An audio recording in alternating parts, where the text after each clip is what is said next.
I'm Sydney, And I'm Julie. and this is Restaurant and Retail Revelations.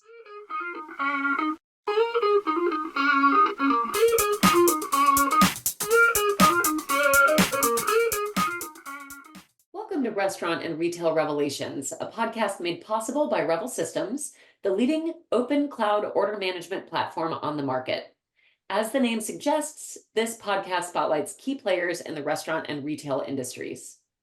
In this episode, we're sitting down with Revel's Chief Strategy Officer, Chris Lybeer, and we'll be exploring the ongoing evolution of hospitality technology, along with different approaches to that technology and how merchants can apply it to their operational needs. Chris has built a career in the space of restaurant and retail tech, and I know Julie and I are both eager to hear his perspective on these topics. Keep listening for his insights.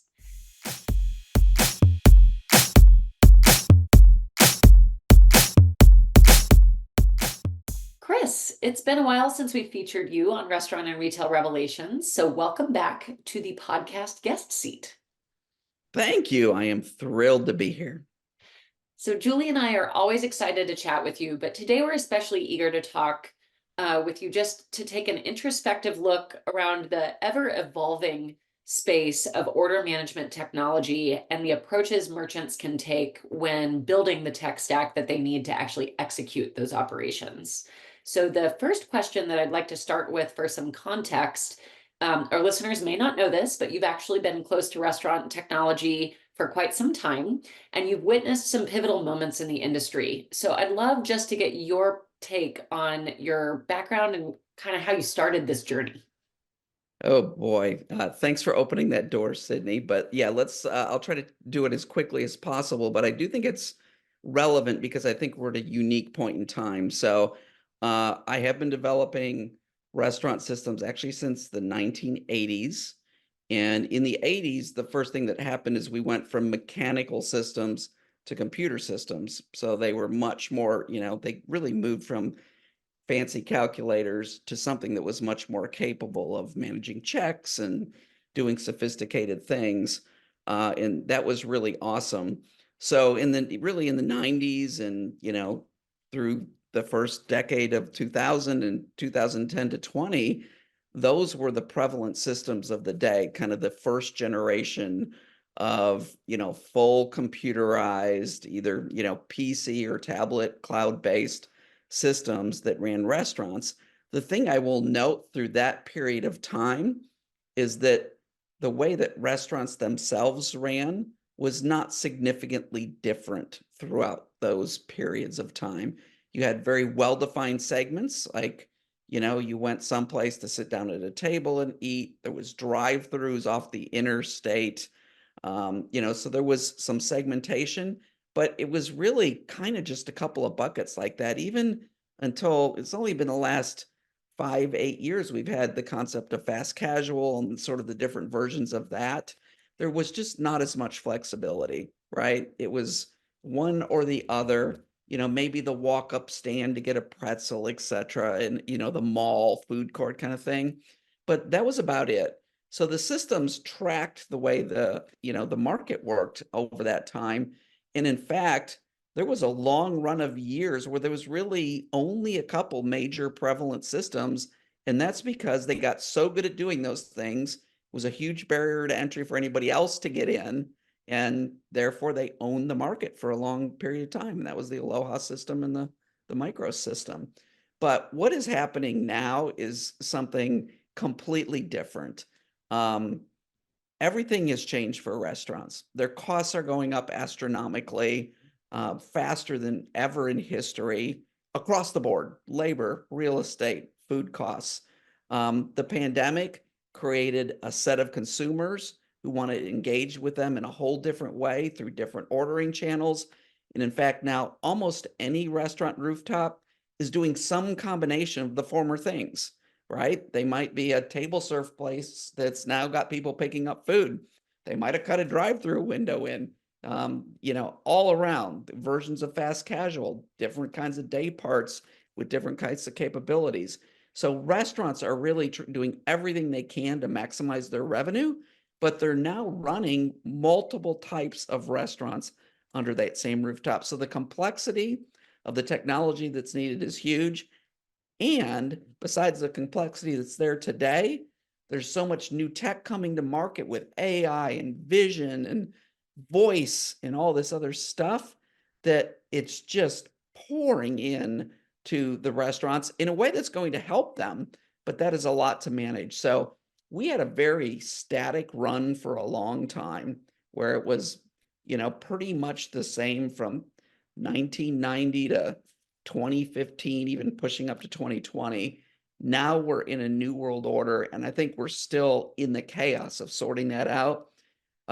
Technology can do a lot of great things, but you also have to be able to harness this complexity and manage through all of that to make it work. And I think we're still a bit in that stage. Yeah, you shared a lot of good proof points about the fact that we can all agree that order management software has, and everything that comes along with it, has changed a lot in the past 20 years, and is potentially only accelerating, I think. So I'd love to hear, Chris, your perspective. And I think you shared a few of these truths in your first answer, but on the most pivotal moments for the industry, really, since you've been a part of it. Yeah, well, it'd be hard. Maybe it's a recency effect, but it'd be hard not to, point out the pandemic is the thing that forced change, right? It forced everything. There was no choice.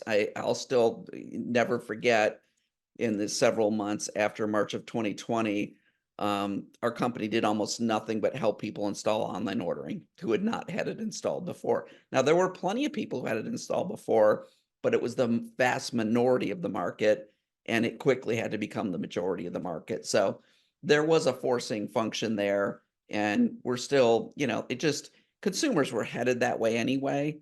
It just happened all a lot faster. If there was another moment I had to pick, I'd go back to the internet bubble time, which was right around the year 2000. Remember everybody? We went through Y2K, and then the internet became a thing that we all used every day that had a lot of power and people got used to. And that did expose a lot of new capabilities, right? You couldn't do online ordering without the internet, and a lot of other things that you can now do in restaurants.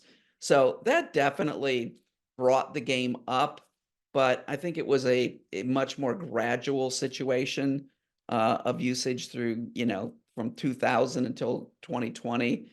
And I think the pandemic, though, just put everything. It's just like they stepped on the gas, and we're now going 85 miles per hour in a 70 mile per hour zone with technology.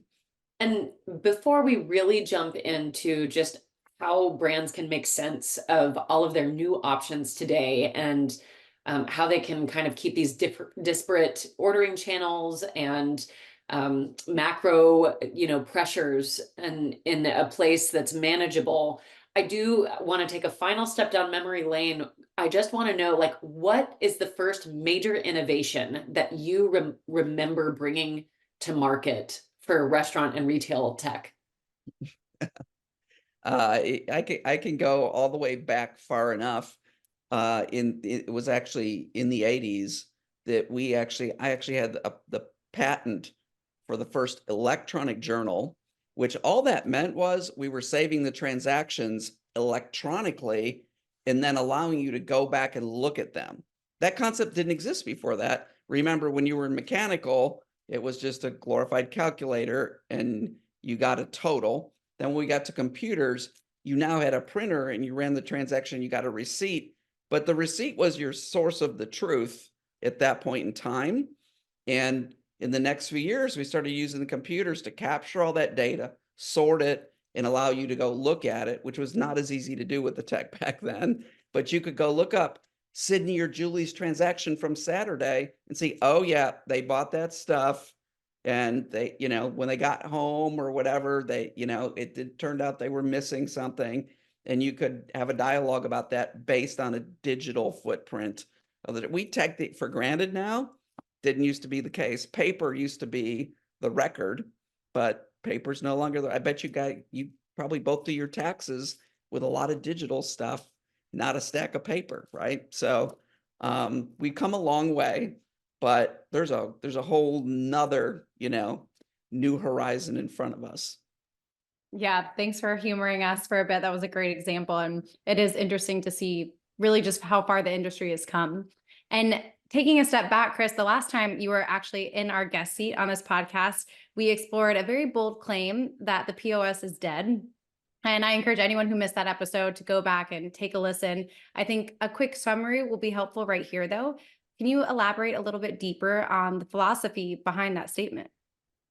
Yeah, it's interesting. Some people are totally on board with it, and some sort of want to take the opposite point of view, which is that's fine. Because it's more it's more about a philosophy and than anything else. And my point in saying the POS is dead is kind of exactly what we've been talking about.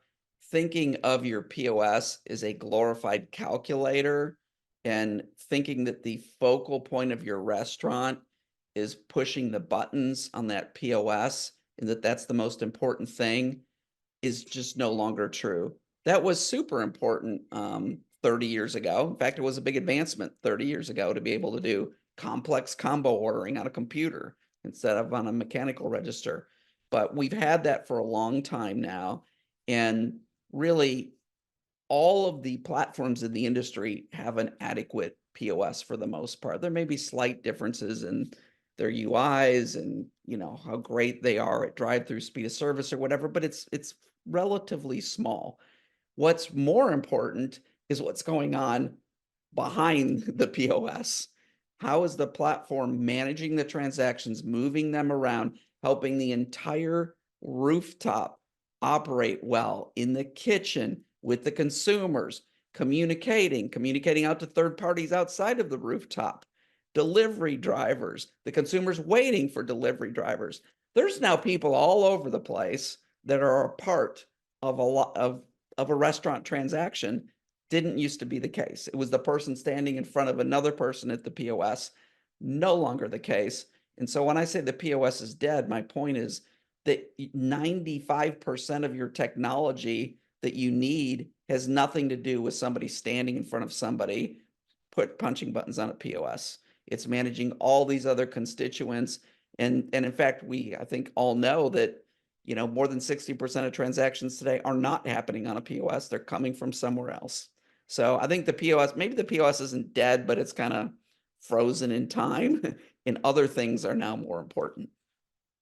I don't know. I think I'm ready to let the POS of the early 2000s rest in peace. The reality of our world is that it is just much more complex than that. And so, with that, definitely operators like brands like Revel, we kind of celebrated that for the first time, restaurants started to really embrace accelerated tech and at much higher speeds than they were used to. Um, Really a bummer that it was a pandemic that helped drive that, but in terms of some of the other benefits that it unlocked, that is a small win that we were able to carry forward. So, but I think what we're seeing today, just with all of that consumer choice and the demand for those choices, there's pros and cons to having so much more for merchants to wade through. And so I'd love to get your perspective on both of those, the pros and the Yep. cons. Yep. Well, let's start with the pro. Okay, we could do that in either direction, but let's start with the pro. I'm a glass half full kind of guy. Here's the best thing, the really good thing about the pandemic. It would have, how in your own life, sometimes you need to change on something. Well, let's use a couple classic examples, right? You want to go on a diet or you want to exercise more. It generally does not work for you to think about it just a little bit this week, then next week, then the week after, and kind of, and I'll start a little bit and, do a little here and a little there. That's usually not, it usually just dribbles away and you never actually execute it, right? You usually tackle something like that when you get really serious about it, or there's some big external factor, maybe you've got a health concern, or I know a classic one, I'll use the example, but when, I know in my family, when somebody's having a wedding, suddenly everybody wants to go on a diet to hit a goal before the wedding, right? So you are driven by some event to do something. The pandemic drove everybody to do something. If it hadn't been for the pandemic, the same things would have happened over a longer period of time, but they would have been more harmful because nobody would have done anything about them. So now people do realize they need tech. And the most important thing that's happened is they realize that with costs going up and the way the economy is changing, they need to run a more complex restaurant. The good news is, here's the great news about all this. Now in a restaurant in the same rooftop, and I've got an example right down the street from my house. During the pandemic, they were brilliant. They pivoted quickly, and within weeks, they were building family meals that you could order online on their website. A truck pulled up every day, and from 5 to 7 o'clock, you could pick up your box with a meal for a family of 3 or 4 or 6 or 8, and it was paid for online, and they were still moving product through that place. They also, when the pandemic got a little further in, guess what? They built a huge patio in their parking lot. They eventually covered it, and it is now, to this day, permanently double the size of this restaurant. So this restaurant in February of 2020 did one thing. People showed up and ate inside the building at a certain number, let's say at 20 tables. Today, that restaurant does active takeout service outside the doors, both takeout and delivery, and has twice as many tables because they have a permanent patio that's beautiful and that people love to sit on. Their business is 3 times as big as it was before. So that's the good news in all of this, is that restaurants actually, if they do it right, there's a lot of opportunity to build a bigger business. And of course, you partly need that bigger business to offset the costs, but not entirely. I suspect that business is now making more money than it ever did. So that's a success story and really what everybody needs to emulate here. I think the con side of it is exactly the opposite story. It's the person who hasn't figured out how to get the right tech stack in to do all those things. Maybe there are some constraints they can't control themselves. There's not extra space for a patio. It's not, their product's not conducive to takeout. So there are legitimate reasons why people could be sort of trapped in the old way of doing things. And you do have to have the time and capital and some of the skills on your team to engage in getting the tech stacks in to do all these things. So I'm not saying it's easy by any stretch, but it can be done. And there's plenty of examples out there, people who are building healthier, long-term businesses that are meeting consumers in all the ways they want. And they're actually bigger businesses than they ever were in the old days. Yeah, this perfectly ties into what I wanted to ask you next, Chris, which is about the best of breed approach to merchant technology versus the all-in-one approach. And in the face of complex operations that merchants face today, which you just named quite a few of them, what are the key differences between these two technology philosophies? Yeah, well, I think let's make sure people understand that first of all. So best of breed really means buying a core platform, what we used to call POS, that runs all your transactions and runs the core of the shop. But then choosing, what do you want to use for loyalty? What do you want to use for, for your online ordering? What other partners do you want to bring in? Who do you want to bring in to do your accounting and your back office? Maybe inventory. So the different pieces of the puzzle. That, I think, in a world where technology is advancing quickly and there's going to be new things coming. I mentioned the list earlier, but I'll do it again. Vision, voice, AI. People are doing amazing things now. I mean, how to throttle your kitchen, on Friday and Saturday night so that you're making food for the most profitable segment of your customers. You don't want your kitchen 90% full of DoorDash when you've got people sitting in tables buying alcohol from you, right? But that you actually need some technology intelligence to do that well. You don't want to just turn DoorDash off. That might be shorting your business. So it needs to be throttled at the right level. So there's a lot of tech coming into play, and there's no way one provider could keep up with building or even acquiring all the technology to deliver all those things to you. So I think in a world where there's a lot of tech coming into play, best of breed, especially for businesses who have enough staff, this would typically be chains, that they can bring that in they can bring a platform in and then pick the things that best fit their business that are out there is really good. I think the place that non-best of breed fits in best, where you take kind of the basic versions of all those things from one provider, is if you're truly an independent shop, you've got limited resources, limited capital, you don't need to be bleeding edge, then, just take the core stuff, make it work well. And I think that's more than suitable. But if you're going to be a growing chain business, you've got to have the ability to see the next technology. And you might see one technology might not be a great fit for your business, but then the next one you see a couple months later to show might be something that could transform your business. And you want to be able to plug that in as quickly as you can. So I think that's where best of breed comes into play. Yeah, and I kind of want to really explore how Revel arrived at that approach. Here we are, we're chatting with our chief strategy officer. So, some providers do still kind of lead with an all-in-one tactic. How is it that, and there's merits to that, that's definitely, it can be simpler, it can be cheaper depending on what you actually need to turn on, or where you're seeing, the most demand and revenue potential for your business, especially if you are one of those smaller players.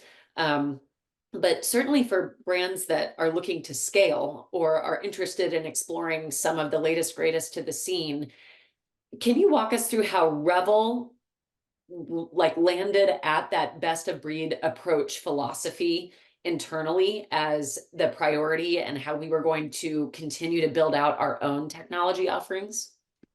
Yeah, it's a great question, Sydney. And I'll say this from the get-go.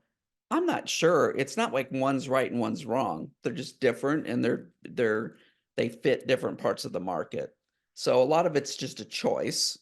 And don't forget, Revel was actually the very first cloud-based system. So where they came from was fundamentally a place of, oh, wow, this sort of leapfrog technology that allows you to have less boxes in the store. It's easier to get systems in place, and it's fundamentally easier to plug into cloud technology than it is any kind of on-prem technology or older architecture. So we saw early on that that could be an advantage that we would have. Now, many other systems have come along that are also fully cloud-based. Some systems are out there that are still some kind of hybrid. But we had that sort of in our DNA. And I would also say that we lean towards being a product first company, and other companies might choose to do that differently. They might be all about, we're about this segment of the market or whatever, but we're a product first company.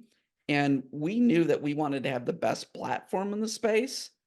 And therefore, by definition, we couldn't have the best X and Y and Z and Q and R. We actually do have some of the base modules for things like loyalty and other things in our system for smaller customers. But really, our sweet spot is the bigger customers, because we've got an architecture that from day one into this day is very plug-inable and scalable in a best of breed approach. So it's just where we started. And in our, and that's therefore, kind of always been the strategy. And, I don't see us changing that for now. We also, I think we're also big believers that there are better people to be specialists in other areas. So that's just but again, it's a choice we're making. We know we're not, Square is a completely different product. I'm not even sure. Yes, there are some cases where we have customers that overlap, or somebody goes from Square to Revel or what, but in many ways, there's almost nothing. We are so different. It's like a boat in a car. They're both transportation vehicles, but they're not the same thing at all. And that's actually a very good example. Square is a great product for a small independent operator that wants to do the basic things across the board, that needs minimal training. But if you want to start to do anything sophisticated and you want to do it across multiple sites and regions and scale it and you want to plug in other cool technologies, that's a Revel capability and something that Square, who's a boat, would never be interested in doing. Right. Well, and as much as we love a thoughtful philosophy, there's also actual data to support the shift that we've really been seeing with Revel clients in terms of embracing this best of breed approach. Namely, API calls to our platform are up more than 300% if you compare them to 10 years ago. So what does that figure signal to you, Chris? Well, like you said, Julie, it's just it's evidence. I'm also going to tell you, I bet that we hit that 300% number again in like 3 more years instead of 10 years, which speaks to the acceleration. In fact, we should measure it again in like a year and see if, because it's definitely what you call the old hockey stick graph, right? It's just taking off like crazy. There's such cool stories about what some of our customers are already doing, with different types of technology, and it's exciting, and we're thrilled to enable that. So that's the hardcore evidence is just there, and but it's not going to slow down. The other thing that's happening that's going to drive this is it used to be, and it's pretty easy to follow this example. I think 10-ish years ago, certainly 15 or 20. There wasn't as much of these integrations, but when they were, an integration would come to your system like once a day, like, oh, give me the totals at the end of the day to feed the back office and the inventory, or maybe a few time check-in points for labor scheduling or something, like give me the sales every hour. Okay, that was just think about, okay, we're gonna hit the system a few times a day. Now, a lot of these technologies, they want to know every time a transaction happens and what's going on. They want to engage at a transaction level. So, we have one customer using Vision to watch their prep line. In the Vision, they actually have their condiments are all in a fixed position. And the Vision knows if the consumer said, I want lettuce, tomato, but no mayo, the Vision knows whether it got prepped right or not. And it stops them with a red light if they got it wrong before the consumer's got a burger in a bag that's the wrong thing that they're going to have to bring back. It costs them money, it costs them time, it costs them customer dissatisfaction. But that's talking to our system every transaction, so that means constantly all day, hundreds and hundreds of times per site per day. And we're going to see more and more of this kind of stuff. Like I mentioned, the throttling in the kitchen, that's a real time thing. So this is the new world order. This is why compute power keeps getting gobbled up. This is why NVIDIA stock is going through the roof. This is all because technology allows you to do a lot more stuff. And it's clear in the numbers. It's really so cool to see what's even possible today, largely through tech. I mean, and on the flip side, that can also let folks kind of spend more time in like R&D. Maybe they're coming up with cooler new offerings to put in front of that, vision line for different condiments and things. And so it's kind of had an especially neat interplay with the hospitality space.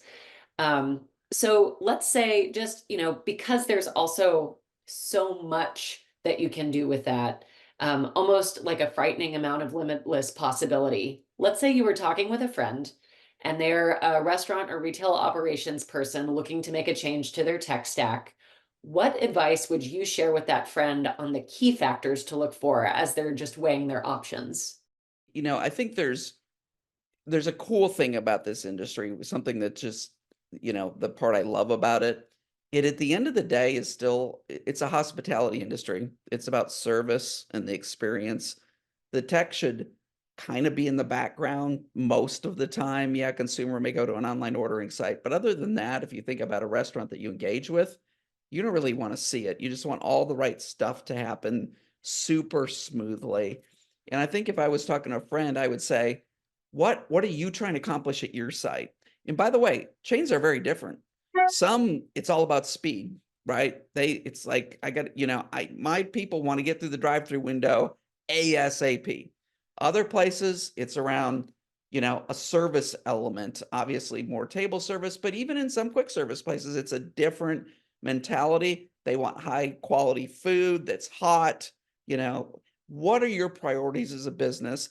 Just like we have to pick our strategy and our focus, they've got to pick who they want, what do they want to be great at? And then I'd say make sure that when you're approaching your tech decisions, you're thinking through, how can I accomplish that? And where am I probably going to be going in the next couple of years? And how can I accomplish the things I want to accomplish? And if you need best of breed stuff, if you think some of these kind of cool capabilities that are coming along are going to be important to, grab and plug in, then you need a best of breed solution. If you really think that that's, not where you're headed, if you're not going to be a growing chain and you're very focused on something more, kind of, I just need to have the tech get my transactions done, but not a lot more, you could potentially go the other way. But I think even the best of breed stuff is going to creep further and further down market, because as you know what happens with consumers, once they see something working one place, they're going to want it everywhere, right? So it's the same thing that happened in March of 2020. Only 20 or 30% of the market had online ordering, and 3 months later it was 90%. So when somebody figures out that if voice ordering takes off at the drive-through, you're going to be frustrated when you go to a drive-through that doesn't have it. So my advice is you better get ready for what's coming. And that probably means getting to a place where you can plug stuff in. Yeah, I think ultimately the best of breed approach helps you not get left behind. When you go to your friend's business, you don't want to be jealous. Well, it Yeah. took me 30 minutes to say that. You said There you go. And Chris, at this time, as we kind of approach the end, I want to shift to more of a forward focus. And with that, what do you believe will be the next big thing for the restaurant and retail technology and our industry as a whole? Yeah, great question. I wish I had that crystal ball. I actually don't think it's a thing, because I think we already saw the thing. The thing was this technology acceleration period. I mean, it's just a totally different world right now. So I think what we're going to see is more uniqueness, and, chains are going to have the ability to really solve specific problems in really cool ways. So I don't think, like, you've heard some of my examples already, but this is no breakthrough kind of thing to say, but voice at the drive-through, whatever. There's a lot of potential here, but I think what's going to happen is that stuff like AI and ML, machine learning, is going to come in and make the restaurant smarter. And so whatever the focus is of your restaurant, the tech's going to allow them to take care of you as a consumer just that much better. And I hope that's what happens, because that would be really cool, right? If we can have even more awesome experiences, because the tech's going to remove problems, friction, time, wasted energy. I want the energy with all the people I engage with at a restaurant to be on my food and me. I want the rest of the energy to go away as much as possible.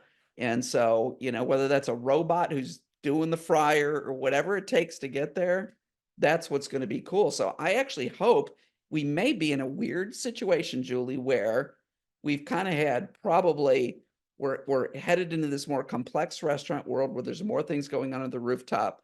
In some ways, consumers for a while, the last couple of years, have probably seen some choppiness in service and things like that with the adjustment.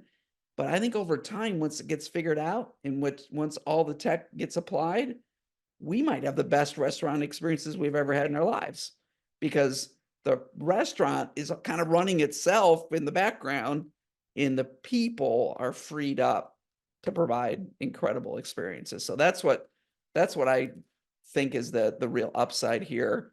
And it's not any one thing. It's a whole list of things that are going to make that happen, that make the restaurant smarter. Yeah, it's going to be really interesting to see where we go. And Chris, we've covered the past, present, and future in this episode. So I just really appreciate your willingness to time hop with us. And at this point in the show, I want to make sure that if there's anything that we have not addressed on the topic of restaurant technology, best of breed solutions, all-in-one solutions, or anything just generally on your mind, that we check in with you before we officially close things out. No, I think it was a great discussion. It is undeniably exciting times in this industry. So that I think is really cool, and it was fun to talk about it. And I think sometimes you can easily get in the frame of mind that this is like complexity and challenges and more stuff to do. It's all stuff that's going to lead us in the right direction. So that's really cool. Well, Chris, thank you so much for your time today and sharing just a sampling of all the transformations you've had the chance to witness in our industry, and a little look at what you think's ahead as well. We appreciate it.